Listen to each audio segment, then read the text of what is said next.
you ever wondered why you might be struggling to sell your program?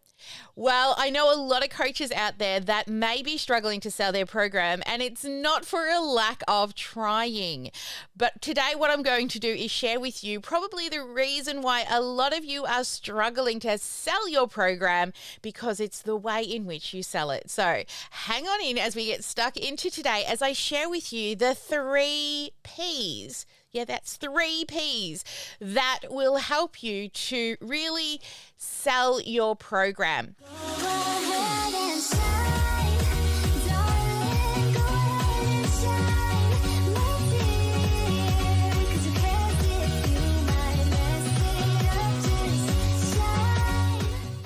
You see, a lot of people think that they should be trying to sell their program. And you're confusing your program with your offer, right? You know, people don't actually want to buy your program. The program is actually the process in which you take people through, but that's not why people buy. People buy because of the outcome. So for example, say you wanted to lose weight, right? The program might be go to the gym, work out, all the hard things, right? People want the outcome to fit into that summer swimsuit, right? They don't necessarily really want all the things that they have to do to get to the outcome. And what so many people are doing is trying to sell the program. Now, when I say sell your program, you're telling them you get all of these things like cheat sheets, PDFs, 2 hours with me every week, all the stuff, all the deliverables, but that is not what you should be spending your time doing. So I'm going to head on over to my whiteboard, and if you're listening to this on the podcast and you would like to see the whiteboard, then you can go and catch the replay of this on YouTube. That's where we live stream every single week. So let's head on over to the whiteboard and look at the 3 major Ps when it comes to when you are creating your actual offer. And your offer is not your program. It's part of it, but your offer is actually made up of 3 things. So the first thing in your program is what you know as your program, or we could call it your process. Now, we're very confident. So what a lot of people have when they're trying to sell as a coach, your process, or another word for it could be your signature method, the step-by-step process, the deliverables, the content that you give people to get to the outcome. So your process is that signature method, right? What are the step-by-step process that you take them through? Or also your content. So all the content that you put online or inside of your course. But people don't want to buy the process. They want the outcome. So when it comes to the process, many of you really have a lot of you've got a lot of confidence, right, in explaining what it is that you do, right? You're highly confident in explaining, hey, I'm going to give you 2 coaching sessions a week, and we're going to give you some PDF downloadables, some cheat sheets, some workbooks, an online app, all the content. And you're very confident in telling people the how, the thing you do, okay?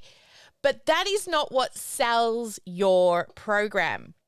The other 2 Ps is the package, okay? How are you going to actually package up your program, and also the promise that you will deliver? So when we talk about the promise, that is the outcome that you're going to give.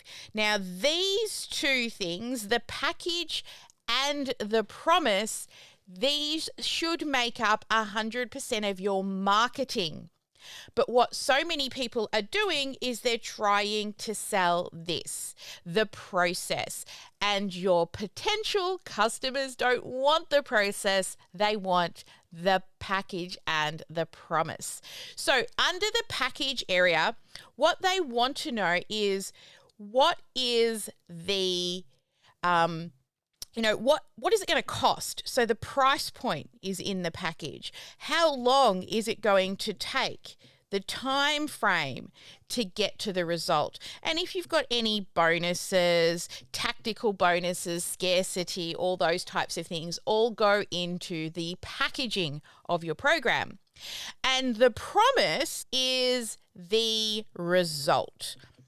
Or as another way, as like I always say, the bright, big, beautiful day, the benefit of going through your program. This is what people buy. They know what it's going to cost them, how long it's going to take them, and what is the result that they're going to get at the end. This is why people buy. They don't want to do all the workouts, right? They don't want to build the sales and marketing funnel. They don't want to have to learn how to read their numbers. They don't want that, but they do want to run a business. They do want to run a successful business.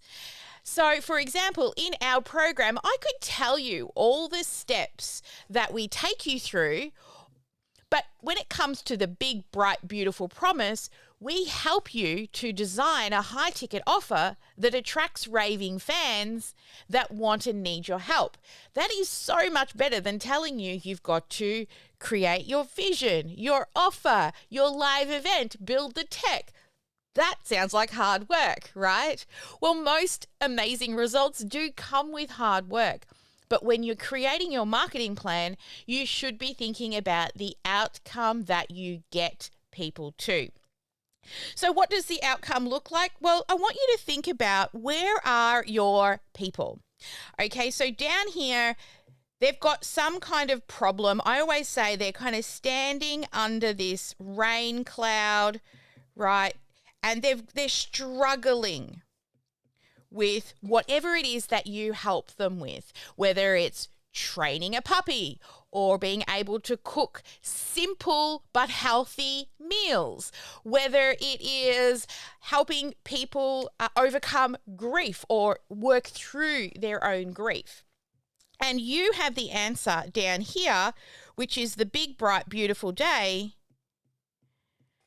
which is from the A to the Z, the big, bright, beautiful day. And you've got all of the answers. And your program takes you through that step by step.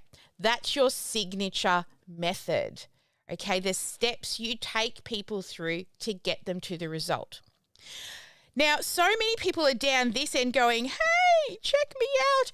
I've got all of these results. It's so easy. You've just got to do this, and hey, big, bright, beautiful day, you have your problem solved. So they're constantly telling them of all the steps they have to do. But they forget that what it was like when they may have been down at that other end, and what happens when you start working your way and you hit a roadblock, you get stuck. What are you going to do when you get stuck? Come on, let me know in the chat. Don't be shy. What are you going to do when you get stuck? Yes, you're going to give up. Exactly. You procrastinate. You start to make excuses. That's a great one. Yeah.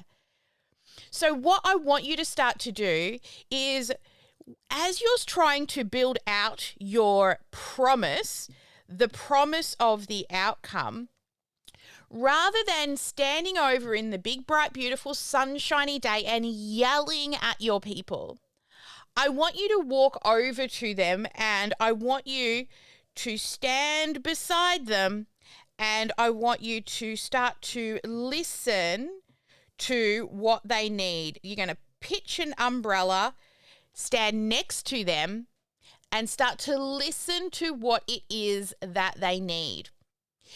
By listening more than you speak, you will discover the promise. Now, that doesn't mean I don't want you to write your promise today. Your promise will evolve. Your program will evolve as you evolve alongside your clients. You see, as you have developed your program, You've figured out the step-by-step system. What you've also done is you've done it your way. But as you work with your clients, eventually they're going to point out things that you didn't even consider. They're going to get stuck in places you didn't even know that they would get stuck in. And this is why our program and our promise will evolve over time. But when you're thinking about putting your marketing strategy together to create an irresistible offer, I want you to remember that your offer is not your program. People actually don't want to buy your program. They want to buy the promise, the result, the outcome. They want to know what is the bright, beautiful benefits once they go through the program. That is what they are buying. So next time you're putting your marketing strategy together, I want you to put yourself in your client's shoes. I want you to think about all the struggles that they've said that where they've gotten stuck. And I want you to build your promise around that. We actually use a phrase here inside the Sparkle world, which is if they don't say it, neither do we. We tend to get stuck in our own lingo in the way in which we speak, especially if we're in a certain industry. Say you're in the coaching space, in the mindset space, and you use the words like limiting beliefs. Sometimes our clients don't actually know what a limiting belief is. Now, I know most of you are coaches and you probably know what a limiting belief is. But if somebody is coming into you, maybe they've, lost a child, or maybe they're, gone through some kind of trauma, maybe they've got PTSD from, being in service. So there are lots of other reasons why people come to you and they aren't actually aware that they've got limiting beliefs that are holding themselves back. So it's really important that when you are creating your irresistible offer, yes, you need a strategy, you need your signature method, but also you need to package it up so it's sexy, and you need a promise of the result. What is the outcome they will get after working with you? Make sure you get at least one income producing activity done each and every day, and never let anyone dull your sparkle. And I will see you same time next week on the live. Bye for now.